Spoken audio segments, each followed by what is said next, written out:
C'est ça. Et nous ne comprenons pas ces choses. Et voilà pourquoi parfois nous rentrons dans des distractions, dans des choses vaines. Parlons de la réalité du coronavirus. Mon frère, ma soeur, les autorités nous donnent, nous apprennent à faire des choses, nous disent à faire des choses, nous donnent des ordres à faire des choses telles que laver les mains, laver les mains, éviter les accolades, les embrassades, toutes ces choses-là, c'est bon. Mais à savoir une chose, cela ne garantit pas. À savoir une chose, aujourd'hui, et qu'en Europe, dans les Occidents et partout ailleurs, il y a des gens qui meurent chaque jour par ce pandémie, mais ces gens-là se protégeaient peut-être plus que moi et toi. Et à savoir une chose, si l'Éternel ne veille,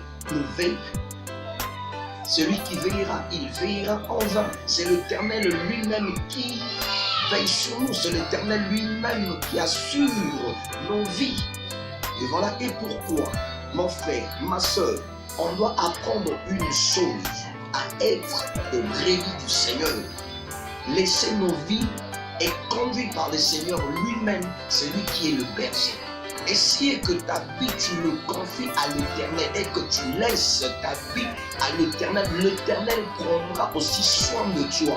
Toi, tu donnes jamais ta vie à Dieu. Tu conduis ta vie à toi-même. Tu fais tout toi-même. Mais quand tu as des problèmes, tu veux que l'Éternel intervienne. Oh, vraiment. C'est comme si, je ne sais pas, comment est-ce que nous prenons ces dieux-là?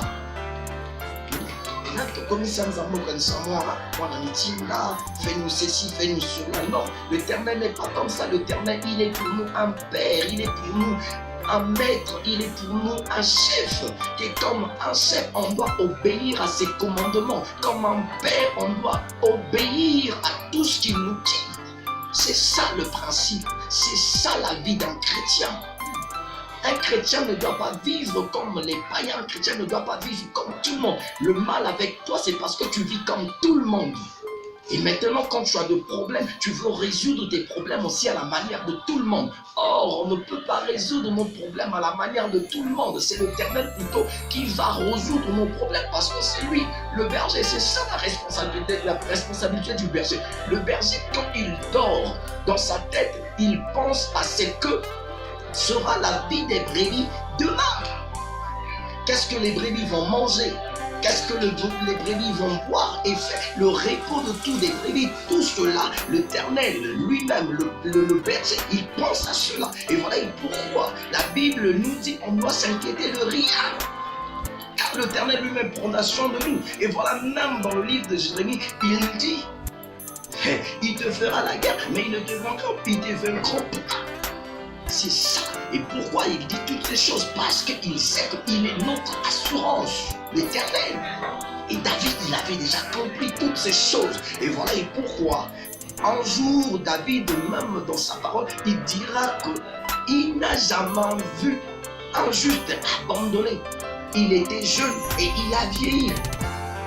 Dans sa vieillesse, il avait compris toutes ces choses. Quand il avait compris, et voilà pourquoi les chrétiens, nous ne sommes pas des justes, nous ne vivons pas dans la justice, nous ne vivons pas dans les normes de la parole de Dieu, mais nous attendons à ce que l'Éternel nous fasse seulement du bien. Mais non, ça ne se passe pas comme ça. Même dans vos maisons, tu es parent, tu as des enfants. Et si un enfant n'obéit pas et l'autre obéit, je ne crois pas que tu feras du bien, plus que du bien, à celui-là qui ne fait pas ce que tu veux, tu feras plutôt à celui-là qui obéit à tes commandements, qui obéit à tes ordres. Et mais si nous on vit comme ça, la Bible nous pose une question, nous dit, est-ce que la nature ne vous enseigne-t-elle pas des choses que nous vivons dans la nature? Ça doit nous tirer aussi un peu de leçons morales. Mon frère, ma soeur, par rapport à ce point de vue, on nous exige de mettre des cache-nez ou encore des masques de protection, c'est bien, toutes ces choses, c'est bien. Mais le problème, on doit savoir une chose, ces choses-là ne nous garantissent pas la vie. Parce que c'est l'Éternel, le seul qui garantit, qui est notre assurance, c'est lui qui veille sur nous. On peut ne pas mettre ces choses, mais à savoir qu'on doit se soumettre aussi aux autorités, car la Bible dit toute autorité vient de Dieu. Mais ne mettons pas toute notre assurance à ces choses-là. confions-nous plutôt à Dieu. Et ayant aussi le regard prophétique sur ce temps que nous sommes. Ne nous distrait pas. Confions-nous encore, rentrons encore dans la présence de Dieu, cherchons encore l'Éternel.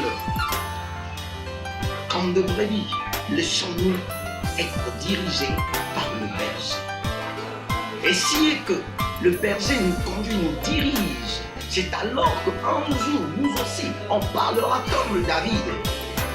Tout celui qui est une brebis obéissante, une brebis qui obéit à la parole de Dieu, qui marche selon les normes de la parole de Dieu, ce brebis-là, même quand il dort, il sait que demain ça sera bien. Demain ça sera ok. Pourquoi? Parce qu'elle sait que l'Éternel est son berger et il ne manquera de rien. Tu as de problèmes. Tu as de problèmes. Confie-toi à l'Éternel. C'est lui ton berger. Il doit résoudre tes problèmes. Tu as un souci. Prie l'Éternel. Montre-lui. Dis quoi? On doit faire recours à lui-même. Faire recours à l'Éternel à tout. La Bible dit quoi? Recommande ton sort à l'Éternel et mets à lui ta confiance et il agira. Mais qui doit mettre sa confiance à l'Éternel? C'est seulement la brebis du Seigneur, celui-là qui obéit au commandement du Seigneur et qui met en pratique les commandements du Seigneur. C'est votre Seigneur. Si cette parole vous a plu, il ne faut pas hésiter.